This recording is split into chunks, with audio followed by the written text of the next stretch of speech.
छोटे शेयर ऊंची छलांग, इसमें हम दर्शकों के सवाल लेते हैं और इसमें हम बात करेंगे। एक हमारे दर्शक हैं निताई महापात्रा जी, उनका सवाल है रेफेक्स इंडस्ट्रीज़ पर। इन्होंने सर 485 रुपये के लिए हुए हैं और पीसीजे इन्होंने 170 रुपये के लिए हुए हैं। सर दोनों पर आपकी राय जानना चाहते हैं। Reflex, we are tracking this from last 3-4 months. Stock ने अच्छा परफॉर्म भी किया है on on the price action. मुझे लगता है कि यहाँ से उनका वैल्यूएशन थोड़ा सा स्ट्रेचेबल हो जाएगा, तो I am not comfortable to have a fresh buying position at these levels. फिर से अगर ये स्टॉक यहाँ से और 10-15 का अगर नीचे आता है बाई एनी रीजन, तो वहां पे फिर से फ्रेश बाइंग करना चाहिए। Again target should be again more than 550 and 600 के आसपास फॉर ए 1 ईयर हॉरिजन। तो yes, the industry is very strong, the growth is very strong, results भी बहुत अच्छा आए थे इसके। बट टाइम बिंग एट ये लेवल पे मुझे वो थोड़ा वैल्यूएशन पे कंफर्टेबल नहीं हूँ। जी, और सब पीसीजे पर? तो जिस तरीके से मतलब PCJ is the jewellery business, right?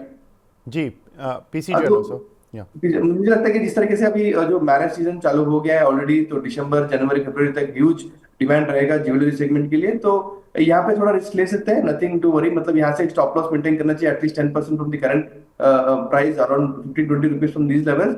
But upside again should be at least 20% from these levels for 2 to 3 months का व्यू के हिसाब से, तो यहाँ पे वही कर सकते हैं। तो यहाँ पर दोनों ही काउंटर पर सर आपको व्यू दे दिया गया है। सुमित साहा जी का सवाल है, अदानी के सारे स्टॉक हाफ प्राइस में मिल रहे हैं, 1 साल के लिए क्या किया जा सकता है, प्रॉफिट होगा, प्लीज़ एडवाइस।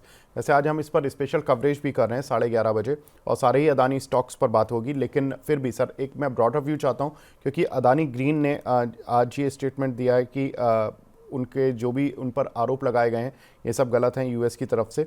उसके बाद हमने देखा कि अदानी स्टॉक्स में कुछ रिकवरी देखने के लिए मिल रही है। कैसे देखें sir Adani stocks for the investment purpose? तो हमने लास्ट 2 साल पहले भी देखा हुआ है हिडनबर्ग के केस के टाइम पे कैसे वो शार्पली फॉल हुआ, फिर उसके बाद रिकवर भी किया।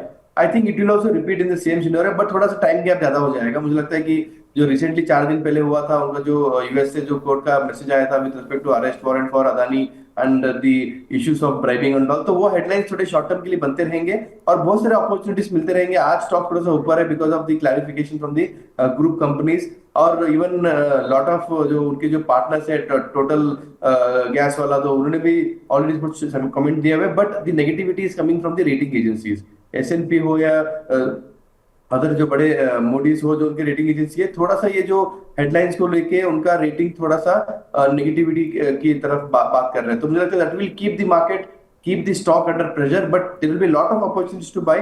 1 साल के व्यू के हिसाब से तो यस, ये लेवल पे तो रिस्क लेना ही चाहिए। बिल्कुल, इन लेवल्स पर रिस्क लेना चाहिए और मार्केट ले भी रहा है रिस्क, क्योंकि Adani energy solution 6.5%, ATGL 4%, Adani Wilmer करीब 2%, अदानी ग्रीन करीब 3%, और अदानी एंटरप्राइजेज यहाँ पर करीब 3.5% का उछाल देखने के लिए मिल रहा है। तो ज़्यादातर अदानी स्टॉक्स अच्छा प्रदर्शन करते हुए दिख रहे हैं आज के सत्र में। और अदानी पोर्ट हालांकि अभी भी फ्लैट है, लगभग 0.5% ही ऊपर है। लेकिन देखना होगा कि इन पर लॉन्ग टर्म व्यू क्या देखने को मिलेगा। लेकिन सर का मानना है कि यहाँ पर थोड़ा रिस्क लिया जा सकता है। सियारा मीना जी का सवाल है जोमेटो पर, सर आपका व्यू, फ्रेश बाइंग लेवल क्या बनेंगे? जब भी ये ऑलरेडी इंडेक्स में आ चुका है, तो थोड़ा सा इंडेक्स की मूवमेंट और इंडेक्स के ट्रेंड के हिसाब से इसमें वॉल्यूम्स और नो लिक्विडिटी बढ़ती जाएगी। तो overall every dip should be added. जब भी मार्केट्स में एक बड़ा करेक्शन आता है, मतलब सेंसेक्स 500,000 पॉइंट गिरेगा, तो वही वेटेज के हिसाब से जोमेटो भी थोड़ा नीचे गिरेगा। Good level to buy would be anywhere between 270-280 के आसपास, बट अभी भी वो 8 रुपए ऊपर ही है, तो थोड़ा सा डिप में आप खरीद सकते हो। Keeping a long term view at least know for 1 year plus, जहाँ पे अभी दूसरा उसका जो कॉम्पिटिटर है स्विगी आज ऑल टाइम हाई कर रहा है, तो वो अभी एक्चुअली बेटर परफॉर्मर स्टॉक बन चुका है because it is gaining a lot of traction in terms of know, जो पैसा मिला है आईपीओ में वो डिप्लॉय करके जो प्रॉफिटेबिलिटी का जो विजिबिलिटी है वो टारगेट करने की कोशिश कर रहे हैं। But Zomato again stabilise company हो चुकी है, अभी प्रॉफिट बना रहा है already. Good level to buy is anywhere between 270 with a target of 320 and 350 on a long term profit. जी, संतराज यादव जी का सवाल है, बोल रहे हैं कि सर नमस्कार, I am a daily viewer of Money 9, thank you very much sir. इनके पास सर टेस्टी बाइट के कुछ 14,260 रुपये के कुछ शेयर लिए हुए हैं और ओएनजीसी के कुछ शेयर लिए हुए हैं 325 रुपये के, क्या करें सर? तो टेस्टी बाइट्स तो एक बड़ा स्टॉक हो गया, ऑलमोस्ट 10,000 रुपीज प्लस वाला। वॉल्यूम बहुत कम होते हैं। आई don't track this on fundamental basis, but technically मुझे लगता है अभी भी प्रेशर बाकी है। 10,000 तक भी स्टॉक आ सकता है, तो वहां पे फिर से आप अगर लॉन्ग टर्म पॉजिटिव हो स्टॉक के ऊपर, तो यहाँ पे 10,000 के आसपास फिर से ऐड कर सकते हो, but time being not advisable to buy at these levels. जी। और सर इनका जो दूसरा काउंटर था वो ONGC था, 325 रुपए के लिए हुए इन्होंने, क्या करें? ओएनजीसी एज ए स्टॉक मुझे अच्छा लगता है, फंडामेंटली अच्छा लगता है, बट टेक्निकली मुझे लगता है थोड़ा स्टॉक अभी भी नीचे आ सकता है। 440 440 240 245 के आसपास तक आ सकता है। और जिस तरीके से एनटीपीसी अपने एनटीपीसी ग्रीन का जो आईपीओ लेके अभी सक्सेसफुली लिस्ट हुआ है, मुझे लगता है ओएनजीसी भी सोच रहा है कि अगले 6 महीने के आसपास ओएनजीसी ग्रीन एनर्जी उनका भी एक स्टॉक है सब्सिडरी, उसका भी शायद वो सोच सकता है फॉर एग्जांपल आईपीओ के लिए। तो मुझे लगता है अगर वो स्टोरी अगर हेडलाइन बनना चालू हो जाएगा तो स्टॉक मुझे लगता है फिर से 300 की तरफ जाने की कोशिश करेगा अगले 6 महीने के व्यू के हिसाब से। Best level to buy would be anywhere between 240 and 245। बिल्कुल। तो यहाँ पर ONGC ग्रीन का भी IPO आ सकता है। अब ये ONGC के साथ बस बनेगी आने वाले समय में, क्योंकि NTPC ग्रीन के IPO को ठीक ठाक लिस्टिंग गेन तो मिल ही गए हैं। एक हमारे साथ दर्शक भी जुड़े हैं, कुलदीप जी जुड़े हैं। कुलदीप जी गुड मॉर्निंग सर, पूछे अपना सवाल। Good morning sir. Sir good morning, पूछिए अपना सवाल। Hello, please। नमस्कार सर। नमस्कार सर, पूछिए अपना सवाल प्लीज। सर मैं कुलदीप भारती सर रोहतक से। सर मैंने अपना मारुति के शेयर लिए सर 13,400 के नियर बाई सर, 13,400 पे 3 शेयर हैं। ओके सर, कितना जी, और अब समय दे काफी सकते लोग हैं और देख क्यों रहे हैं लिए आप। थे ये? जी जी जी। होल्ड करने में कोई प्रॉब्लम नहीं सर, कितना भी लंबा मैं कर सकता हूँ, अगर कुछ नियर बाई कुछ दिखता है तो। फिर ठीक है सर। वैसे किसके कहने पर लिए थे, खुद से लिए थे या कहीं से सुन के लिए थे, क्या सोच थी? नहीं सर, मैंने खुद से ही ऐसे ही सच बताऊं तो अभी जस्ट 2 महीने से ही मैंने स्टार्ट किया था। कोई सर्कल में कोई फ्रेंड सर्कल कर रहा था ऐसे ही, तो देख के मैंने भी इंस्टॉल कर लिया अपना ऐप और उस पर शुरू किया मैंने। बिल्कुल। प्रशांत सर, मारुति इनकी बाइंग प्राइस से करीब 2400 रुपये नीचे है और पहली बार ही निवेश किया था, थोड़ा निवेश का अनुभव अच्छा नहीं रहा। होल्ड कर सकते हैं, क्या करें?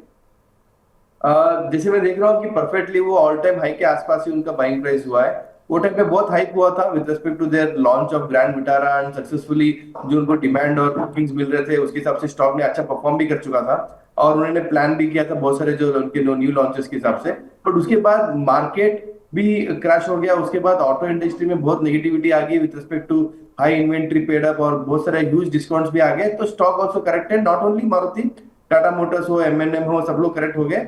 बट एमएनएम ने रिकवरी कर लिया, बट टाटा मोटर्स और मारुति थोड़ा सा रह गए यहाँ पे। मुझे लगता है कि स्टॉक स्लो रहेगा, फिर से ये 12,000 की तरफ जाने की कोशिश करेगी। मुझे लगता है कि जनवरी या फरवरी के आसपास से कुछ बेनिफिट आएगा उसमें। दिसंबर तक तो ये डिस्काउंट सेल्स चलते ही रहेंगे, उनके जो month on month sales number से वो भी खराब रहेंगे। मतलब ग्रोथ अच्छा रहेगा बट प्रॉफिटेबिलिटी कम रहेगी। तो Q3 अर्निंग्स जो है वो मुझे लगता है वो भी थोड़ा सा वेरी न्यूट्रल टू नेगेटिव रहेगा।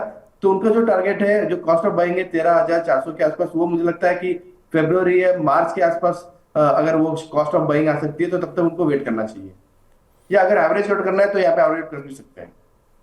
जी, तो एवरेज कर सकते हैं सर आप इन लेवल्स पर, और लॉन्ग टर्म तो ठीक है, थोड़ा वक्त लगेगा। अनुज सिंह जी का सवाल है न्यूजन सॉफ्टवेयर पर। सर इनके पास 1265 के रेट के कुछ शेयर पड़े हुए हैं, इसका लॉन्ग टर्म व्यू क्या बनता है? तो मुझे लगता है कि स्टॉक टेक्निकली थोड़ा सा अभी रिकवर करने की कोशिश कर चुका है, लास्ट 3-4 दिन में बहुत पॉजिटिव हो चुका है। ब्रेकआउट थोड़ा सा 1200 के ऊपर है। मुझे लगता है कि कॉस्ट ऑफ बाइंग उनको बहुत जल्दी मिलेगा और टारगेट मेरे लिए 1350 के आसपास है वेरी शॉर्ट टर्म के लिए। लॉन्ग टर्म के लिए मेरा टारगेट 1400 से लेके 1500 के आसपास है, बट 6 मंथ्स टू 12 मंथ के टाइम हॉरिजन मिनिमम के। जी, मानतू जी का सवाल है NIT का टारगेट क्या होगा जनवरी तक? 220 में लिए हैं। कल महेश सर ने 202 रुपये पर बाय कॉल भी इनिशिएट की थी और आई थिंक 240-250 तक के उनके मैक्सिमम टारगेट थे, if I am not wrong. लेकिन मैं प्रशांत सर से भी व्यू ले लेता हूँ। सर बताएं NIT में। NIT आई थिंक जो देख रहा हूँ ट्रेंड में, बहुत दिनों के बाद चार्ट देख रहा हूँ, स्टॉक ने बहुत अच्छा परफॉर्म किया है। Even though markets were very much in negative trend, stock has out perform the market. 240-250 का मेरे लिए लग रहा है target on or before the Q4 earnings. मतलब मुझे लगता है कि मार्च अप्रैल के अंदर का ये टारगेट मेरा आ रहा है, बट इनके लिए जनवरी तक की चाहिए। तो मुझे लगता है कि 225-230 का मुझे लिए एक टेक्निकल टारगेट लग रहा है। बट अगर थोड़ा भी वेट करेंगे, मार्च और अप्रैल के रिजल्ट्स के जो टाइम आएंगे, तो मुझे लगता है 240 और 250 के आसपास भी टारगेट आ सकता है। जी, मोहित जी का सवाल है सर तिलकनगर इंडस्ट्रीज में फ्रेश बाय कर सकते हैं क्या? I think no, stock has really perform well. मुझे लगता है कि स्टॉक बहुत अग्रेसिवली लास्ट 10-15 दिन में परफॉर्म कर चुका है ऑलरेडी। तो फ्रेश बाइंग तो मैं ये लेवल पे अवॉइड करूँ। जी, विमल जैन जी अक्सर गुड मॉर्निंग करते हैं, लेकिन आज उन्होंने सवाल भी पूछ लिया है। गुड मॉर्निंग विमल सर। और तालब्रोस इंडिया, इनकी 330 रुपए की बाइंग है, क्या करना चाहिए सर? 330 के लिए मुझे लगता है कि ये स्टॉक ब्रेकआउट की तरफ जा रहा है, विच इज नियर टू 360। 360 के बाद एक बड़ा ब्रेकआउट आएगा, होल्ड करना चाहिए। कॉस्ट ऑफ बाइंग के आसपास इनका एक स्टॉप लॉस मेंटेन करके ही जाओ, because the way stock has performed in last 2-3 days, शायद वही स्पीड से स्टॉक नीचे भी आ सकता है। But again cost of buying के आसपास अपना स्टॉप लॉस मेंटेन कीजिए। 360 का एक ब्रेकआउट है, उसके ऊपर जाता है तो मुझे लगता है 380 और 400 तक का भी टारगेट है शॉर्ट टर्म 1 और 2 क्वार्टर्स के अंदर। जी, एक हमारे दर्शक हैं प्रवीण आत्रे जी, इनका सवाल है भारत इलेक्ट्रॉनिक्स BEL पर सर 284 रुपये के इन्होंने कुछ शेयर लिए हैं, आज 305 आ गया, प्रॉफिट में तो हैं, प्रॉफिट बुक कर लें या होल्ड करें अभी? 315 320 का मुझे लगता है कि एक शॉर्ट टर्म टारगेट है, विच इज 1 और 2-3 वीक्स के आसपास आ जाना चाहिए। अगर 115 के आसपास ऊपर आता है तो मुझे लगता है कि प्रॉफिट बुकिंग वहां से करना चालू करना चाहिए। जी, एक हमारे दर्शक हैं ये पूछ रहे हैं Mithilesh Singh ji, EMIL electronic mart India limited sir, इनके पास 222 रुपये के कुछ शेयर पड़े हुए हैं और ओसवाल सीड के इनके पास कुछ शेयर पड़े हुए हैं 40 के रेट के, लॉन्ग टर्म व्यू है, क्या करें? EMIL तो मुझे लगता है कि लॉन्ग टर्म के लिए ठीक ही है, वहां पे कुछ अच्छा ट्रैक्शन आ सकता है अगले 2 से 3 क्वार्टर के आसपास। कॉस्ट ऑफ बाइंग आने के लिए मुझे लगता है कि और एक 2 क्वार्टर मतलब Q3 के नंबर एक बार देखना चाहिए। 220 240 तक भी चांस आ सकता है Q3 के अर्निंग्स के आसपास, अगर मार्जिन और ग्रोथ उसका बेनिफिट आता है तो। बट ओवरऑल लॉन्ग टर्म के लिए अच्छा है, रख सकते हैं stock. Second stock was Oswal seeds. जी, I think it's a BSE only stock, तो चार्ट पे प्लॉट नहीं हो पाएगा। जी, कोई प्रॉब्लम नहीं है सर। इस पर आई थिंक शरद सर काफ़ी बुलिश रहते हैं, तो इसलिए उन्होंने ही कॉल दिया था, उनसे बात कर लेंगे। यहाँ पर एक हमारे दर्शक हैं रोशन जहाँ जी, ये पूछ रहे हैं बिरला सॉफ्ट पर सर 598 रुपीज़ के लिए हुए हैं, अब क्या करें, सेल कर दें? 598 तो मतलब कॉस्ट तो अभी उधर ही है, मतलब ज्यादा कुछ उनको बेनिफिट मिल नहीं रहा है। वेट करना चाहिए एटलीस्ट 610 620 तक भी मुझे लगता है स्टॉक एक बार बाउंस बैक दे सकता है।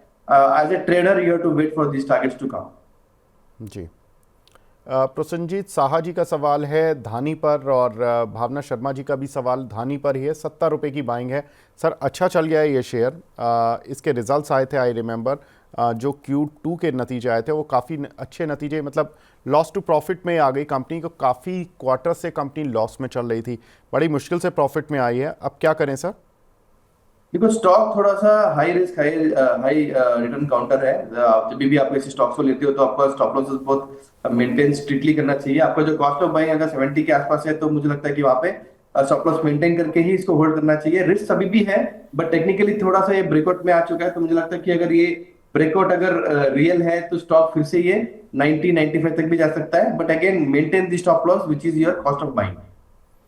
जी, दिवांशु समाधिया जी का सवाल है JSW इंफ्रा सर, क्या करें, 1 साल के लिए क्या टारगेट रखें इस पर?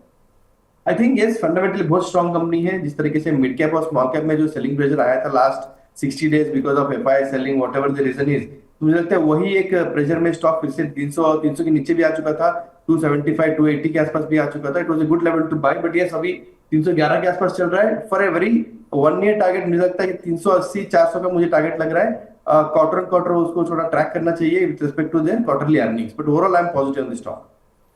जी, प्रवीण जी का सवाल है सर मैट प्लस हेल्थ पर, इन्होंने कुछ स्टॉक्स लिए हुए हैं 735 रुपये के प्राइस के, पूछ रहे हैं क्या स्टॉप लॉस टारगेट रखें, 1 साल का विजन है? टाइमिंग तो टेक्निकली मुझे लगता है थोड़ा सा प्रॉफिट बुकिंग जोन में जा रहा है। अगर ऑलरेडी बाय कर चुके हैं तो please maintain stop loss near 720 के आसपास स्टॉप लॉस मेंटेन करना चाहिए, और 820 850 का मुझे साल भर का व्यू लग रहा है मेडी प्लस के आसपास। जी, एक हमारे साथ दर्शक भी जुड़ी हैं, स्वाति जी हैं। Swati ji good morning ma'am, पूछिए अपना सवाल। Sir good morning. Good sir morning मेरे मैम। पास श्री रेणुका शुगर के शेयर हैं @57 और TTML के हैं 50 शेयर @90। जी, रेणुका शुगर 56 और TTML 90 रुपीज़ के लिए हुए हैं सर इन्होंने, और दोनों ही काउंटर इनकी। सर एक व्यू RIB इंफ्रा पे भी दिलवा दीजिएगा। जी, मैं पहले मैडम ये दोनों काउंटर तो आपके कवर कर लेता हूँ पहले। TTML सर 90 रुपीज़ का लिया हुआ है, 83 आ गया। क्या करें इस काउंटर पर? तो बहुत सारे डेवलपमेंट्स हो रहे हैं कंपनी के अंदर, फंडामेंटली बहुत सारे प्रोडक्ट्स वो लॉन्च भी कर रहे हैं, बट अगेन स्टॉक बहुत ही पिटा हुआ था सडनली। हर महीने में 2-3 दिन स्टॉक थोड़ा सा एक्शन में आ चुका है। लास्ट 2 दिन में देख रहा हूँ मैं कि स्टॉक थोड़ा सा एक्शन में आ चुका था, बट यस उन्होंने अगर 90 के आसपास लिए तो वेट एंड वॉच कीजिए। मुझे लगता है 110-120 का मुझे टारगेट मिलेगा, वहां पे आप सोच सकते हो कि ये स्टॉक को प्रॉफिट बुकिंग करना है नहीं करना है। बट अगेन 2 या 3 साल के हिसाब से अगर आप किसी को सोच रहे हैं तो टाटा ग्रुप कंपनी में बहुत सारे ऐसे प्रोडक्ट लॉन्च हो रहे हैं इसके अंदर, जहां पे और शायद ये कंपनी का कुछ मर्जर और नो अमलगमेशन भी हो सकता है टाटा एलेक्सी के साथ। बहुत सारे नो ग्रुप कंपनीज को मर्ज भी कर सकते हैं, तो वो अगर स्टोरी है तो 2 से 3 साल के हिसाब से उसको होल्ड करना चाहिए। नहीं, अगर रिस्क नहीं लेना है तो 110-120 के आसपास प्रॉफिट बुकिंग करना चाहिए।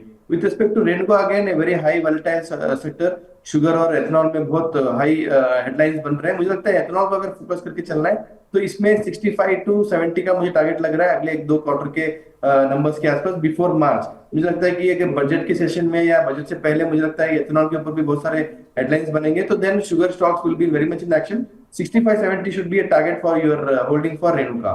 और एक स्टॉक था आईआरबी इंफ्रा, अगेन जी। आईआरबी में मुझे लगता है कि शॉर्ट टर्म में फिर से 60-62 तक भी जा सकता है on a technical, because of the stock has been beaten down like this. एक स्ट्रक्चरली एक मोमेंटम आ रहा है स्ट्रॉन्ग अपसाइड के लिए, तो 60-62 शुड बी ए टारगेट। अगर उसके ऊपर अब आपका प्रॉफिट बन रहा है तो आप एग्जिट कर दो। बिल्कुल।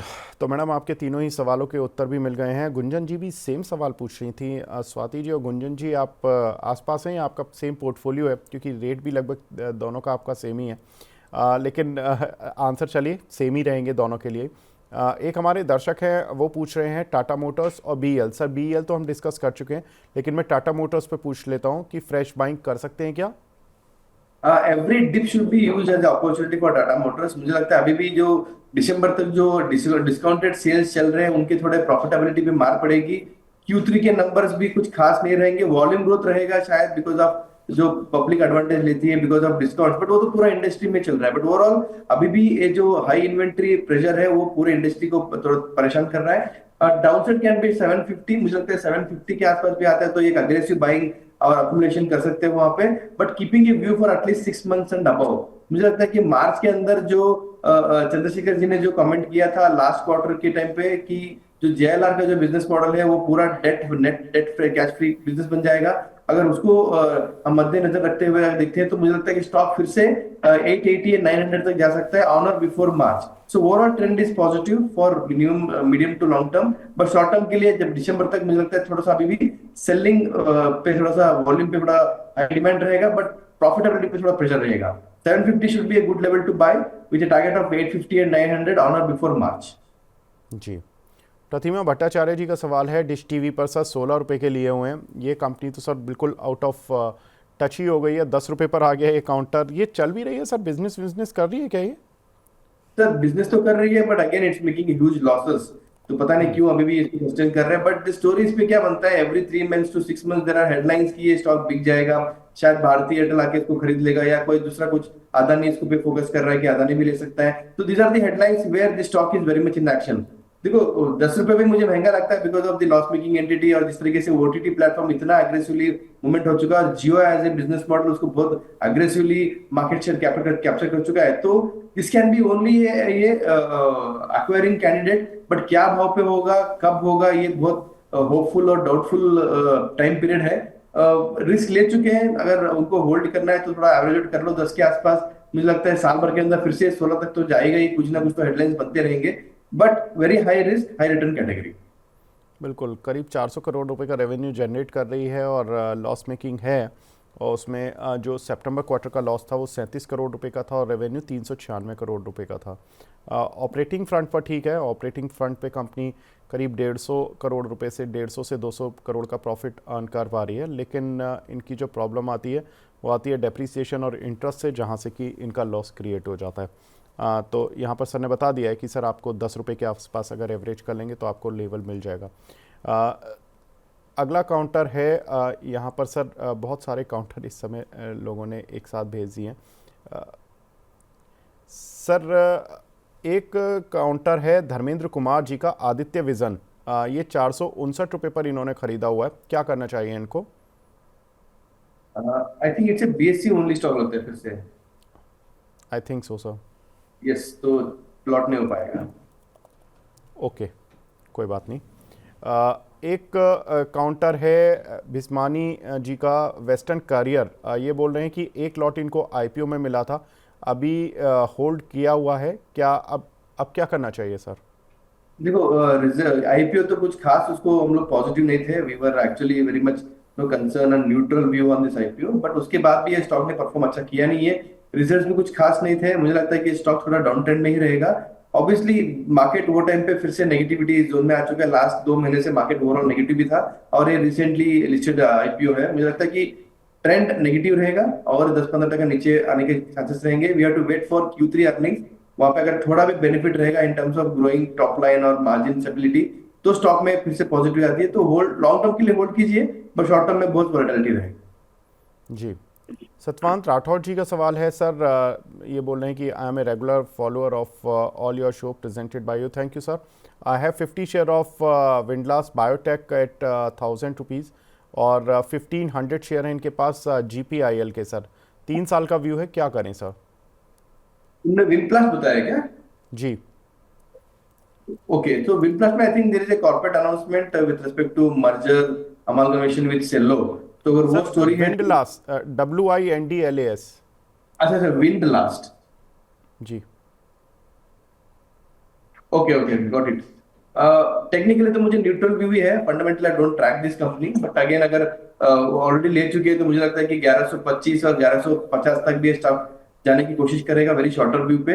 अगर नीचे आना है तो मुझे लगता है फिर 900 तक भी उसका थोड़ा रिस्क लग रहा है। अगर 900 के आसपास आता है तो वहां पे रिस्क रिवॉर्ड रेशियो मुझे लगता है बेनिफिट मिलता है इन्वेस्टर्स के लिए, तो वहां पे एवरेज कर सकते हो विद टारगेट ऑफ अगेन 1125 1150। जी, वैसे प्रॉफिट में है, तो अगर आपको नहीं लग रहा है तो सर ये एग्जिट भी कर सकते हैं। Short term fundamental trend is positive, but neutral in terms of price action. Upside जाएगा तो भी वो 1125 तक की मैक्सिमम जाएगा। जी, दूसरा काउंटर सर गोदावरी पावर, जो इन्होंने 100 रुपये पर लिए हुए हैं, इसमें तो अच्छा प्रॉफिट बना रहे हैं। इनके पास क्वांटिटी भी ठीक ठाक है, 1500 है, 3 साल का विजन है इनका। आई थिंक होल्ड करना चाहिए पावर एज ए सेक्टर, और स्टॉक ने अच्छा परफॉर्म किया लास्ट 2 साल के लिए। लॉन्ग टर्म के लिए yes, he can hold this stock at least. Target can be at least 30-40% यहाँ से मोमेंटम मुझे लग रहा है साल भर में मिल सकता है। It's a hold call from my side. जी सर, झारखंड इलेक्शन का तो कोई इम्पैक्ट नहीं आना है ना इस काउंटर पर? I don't think, because Jharkhand उतना इंपॉर्टेंस दिया ही नहीं है। मतलब वो पे क्या हो रहा है, because full focus Maharashtra election के ऊपर ही था, और वहां पे अजम्पशन ही था कि जब वो दूसरा पार्टी जो है वो बहुत स्ट्रांग था वहां पे, तो बीजेपी आने की कोई कोशिश गुंजाइश ही नहीं थी, but it was totally discounted. जी, क्योंकि इन्वेस्टमेंट वगैरह भी कर रहे हैं काफ़ी वहाँ उस साइड पर।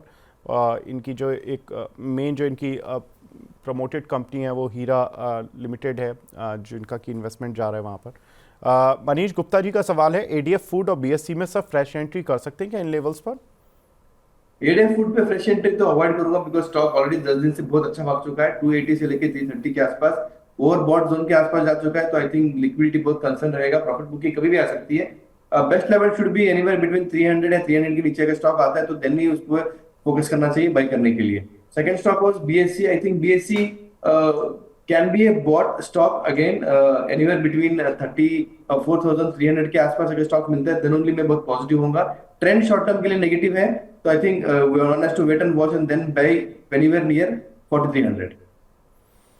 जी, साबिया सईद जी जो हमारी रेगुलर व्यूअर हैं वो पूछ रही हैं कोल इंडिया और ONGC पर। ONGC हम डिस्कस कर चुके हैं, कोल इंडिया में पूछ लेता हूँ। 298 के लिए हुए हैं इन्होंने, और माफ़ कीजिएगा 447 के लिए हुए हैं। अब पूछ रही हैं कि मार्च तक के लिए क्या व्यू है, एवरेज कर लें, होल्ड करें या सेल कर दें? एवरेज करना चाहिए, बट ये लेवल पे नहीं। मुझे लगता है कि स्टॉक फिर से ये 405 410 के रेंज में आ सकता है अगले कुछ वीक्स में, और वहां पे एवरेज करना चाहिए। और टारगेट अगर आप देखोगे मार्च के आसपास मुझे लगता है 450 और 460 के आसपास मुझे टारगेट लग रहा है, तो you can book profit on those levels. जी, गुंजन जी नए सवाल के साथ आई हैं। MMTC 94 रुपये का शेयर है, इन्होंने लिए हुए हैं, एवरेज करने की सलाह मांग रही हैं सर, कर लें क्या? करना चाहिए, बिकॉज लास्ट स्टॉक में अच्छा स्ट्रॉन्ग मोमेंटम भी आ चुका है लास्ट 3-4 दिनों में। मुझे लगता है एवरेज करने से और उनको बेनिफिट मिल जाता है। प्लस मुझे लगता है कि 85-90 can be a very very short term target for them. अगर 75 79 के आसपास वो एवरेज भी कर सकते हैं तो मुझे लगता है यहाँ से 10% का प्रॉफिट उनको मिल सकता है, एंड बहुत स्ट्रांग है तो एवरेज करना चाहिए। जी, एक सवाल है इनका सर, माइक्रो सिस्टम पर इन्होंने कुछ शेयर लिए हुए हैं, क्या करें? Micro system I think plot हो नहीं पाएगा शायद, बीएससी स्टॉक। 105 रुपये का शेयर है सर, मैं एक बार देख लेता हूँ इसका, अगर कोई एनएससी कोड हो तो। माइक्रो सर ये अपोलो के नाम से आता है केवल। अच्छा, माइक्रो अपोलो माइक्रो सिस्टम है शेयर का नाम, लेकिन एनएससी कोड अपोलो है। 95.7 रुपीज़ पर चल रहा है ये। Apollo okay, got it. तो टेक्निकली मुझे लगता है कि ये थोड़ा पॉजिटिव ट्रेंड में है, 105 110 तक भी जाने की कोशिश करेगा। वेरी शॉर्ट टर्म पीरियड, एक दो वीक के आसपास जो ये मोमेंटम आ सकता है। Stop loss should be anywhere between 92 to 91। जी, अवधेश कुमार जी हैं प्रयागराज से, जोमेटो पर पूछ रहे हैं। हम जोमेटो पर बात तो कर चुके हैं। इन्होंने 280 रुपये पर 45 शेयर लिए हुए हैं, शॉर्ट टर्म का व्यू है। सेल करने का टारगेट क्या होगा सर? सेल करने का क्या टारगेट रख लें? 300 के आसपास मुझे लगता है एज ए 300 ट्रेडिंग के आसपास। अपॉर्चुनिटी करना चाहिए। बिल्कुल, कल हमने इसको स्टॉक एक्सरे में भी लिया था, उसमें भी लगभग उतने ही टारगेट आ रहे थे कि 27 में से 24 जो रिपोर्ट्स थी उनका एवरेज 273 के हिसाब से 10% अपसाइड का आ रहा था, तो विच मेक्स 300 अराउंड टारगेट। तो जोमेटो पर आप 300 रुपये का टारगेट सर रख सकते हैं। ज़्यादातर एनालिस्ट कम्युनिटी एवरेज टारगेट यही दे रही हैं। एक काउंटर धर्मेश अंगोरे जी पूछ रहे हैं मुक्का प्रोटीन पर। इन्होंने आईपीओ के प्राइस पर सर 28 पर लगाया था, अब 6 महीने का टारगेट क्या होगा?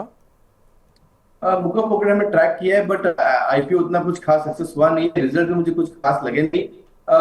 ट्रेंड नेगेटिव है। Upside can be best case scenario 46 to 48 rupees in best case scenario, but I don't recommend them to not invest at these levels also. मतलब मेरे लिए अवॉइड स्टॉक है। जी, नीरू गुप्ता जी का सवाल है EMBDL, यहाँ पर इन्होंने 129 रुपये के कुछ शेयर लिए हुए हैं, कब तक होल्ड करना चाहिए सर? शॉर्ट टर्म के लिए होल्ड करना चाहिए। स्टॉक बहुत अच्छे से रिकवर कर चुका है, बहुत रिसेंट लो से ऑलमोस्ट 105 110 से लेके 133 तक आ चुका है। 145 150 can be A target for very near term. अगर वो लेवल पे आता है तो एक बार प्रॉफिट बुकिंग करना चाहिए। बिल्कुल। दीपक जी पूछ रहे हैं एनटीपीसी ग्रीन पर। सर एनटीपीसी ग्रीन हमने बिल्कुल शो की शुरुआत में ही सबसे पहले डिस्कस किया था और सर ने बताया कि 140 रुपये तक आप इसको होल्ड कर चल सकते हैं, और अगर कोई डिप मिलता है तो आप इसको लॉन्ग टर्म स्टोरी के लिए भी ले सकते हैं। तो ये एक सर का व्यू था। एक हमारे दर्शक हैं अभी दबाही जी, ये पूछ रहे हैं मैजिका वर्ल्ड पर। सर इन्होंने 59 रुपीज़ के कुछ शेयर लिए हुए हैं, और इन्होंने ज्योति स्ट्रक्चर्स लिए हुए हैं 9000 शेयर 27 रुपये के प्राइस के। सर क्या करें, 2 साल का विजन है इनका। I think vision is good, और दोनों स्टॉक्स मैं बहुत क्लोजली ट्रैक करता हूँ। मुझे लगता है इमेजिका पे अगले 2 क्वार्टर में नंबर्स बहुत अच्छा आएंगे, तो मुझे लगता है कि स्टॉक फिर से 100 120 तक भी जा सकता है अगले 3 से 6 महीने के व्यू के हिसाब से। तो ओवरऑल होल्ड रखना चाहिए। और जिस तरीके से मैनेजमेंट ने नेक्स्ट 2 साल के लिए पूरा जो चॉकआउट प्लान किया हुआ है, जहां जहां पे कौन से स्टेट में उनको प्रेजेंस दिखाना है, छत्तीसगढ़, चंडीगढ़, पंजाब, दिल्ली, बैंगलोर, चेन्नई, मुझे लगता है कि बहुत सारी जगह में उनका जो अम्यूजमेंट पार्क है उसके लिए वो फोकस कर रहे हैं। और गोवा में भी उन्होंने कुछ एमओए साइन किया हुआ है for having a beach resort and all. तो मुझे लगता है कि एग्रेसिव इन्वेस्टर्स यहाँ पे एवरी डिप पे एवरेज आउट करना चाहिए, बाई भी करना चाहिए। विद शॉर्ट टर्म टारगेट मेरा 100 120 के आसपास है, बट अगर 2 साल के हिसाब से देखते हो तो मुझे लगता है 200 प्लस का मुझे टारगेट लेके उस पर होल्ड करना चाहिए। सेकंड स्टॉक और ज्योति स्ट्रक्चर्स, मुझे लगता है कि यहाँ पे स्टोरी बहुत अच्छा बन रहा है, टर्नओवर स्टोरी बन रहा है। मुझे लगता है कि स्टॉक्स में जो नए ऑर्डर्स मिल रहे हैं, उनको ऑर्डर बुक्स मिल रहे हैं, उनमें इम्प्लीमेंटेशन करके Q3 अर्निंग्स और Q4 अर्निंग्स बहुत अच्छे आएंगे। रिसेंटली एक बोर्ड ऑफ डायरेक्टर का मीटिंग भी था with respect to rising funds through the right issue, तो मुझे लगता है उसको अप्रूवल मिल चुका है। 500 करोड़ रुपए वो राइज कर रहे हैं। शायद मार्च में भी ऑलरेडी एक OFS लाए थे उन्होंने, तो वहां पे भी अच्छा एक पैसा राइज किया हुआ है। अब यहाँ पे भी राइट इश्यू ला रहे हैं, तो they are rising fund for future growth. मुझे लगता है कि 25 और 28 के रेंज में ये स्टॉक मिलेगा अभी, ये सेलिंग प्रेशर के आसपास। आपने अगर 34 में आसपास लिया हुआ है तो मैं एडवाइस करूंगा आपको 25 और 28 के आसपास फिर से उसको थोड़ा सा एवरेज आउट करो। और 2 साल के लिए 27 के लिए हुए हैं, then obviously yes, it's a good level to buy. अगर मुझे लगता है 25 तक भी अगर स्टॉक आता है तो I think he has to average out more. Okay, and target क्या रखना है सर इसमें? मेरे लिए target 40 would be very much near term, बहुत शॉर्ट टर्म के लिए बोल रहा हूँ, but overall target would be 60 and 75। अरे ये तो फिर मल्टी बैगर बन जाएगा सर, डबल ही हो जाएगा ऑलमोस्ट।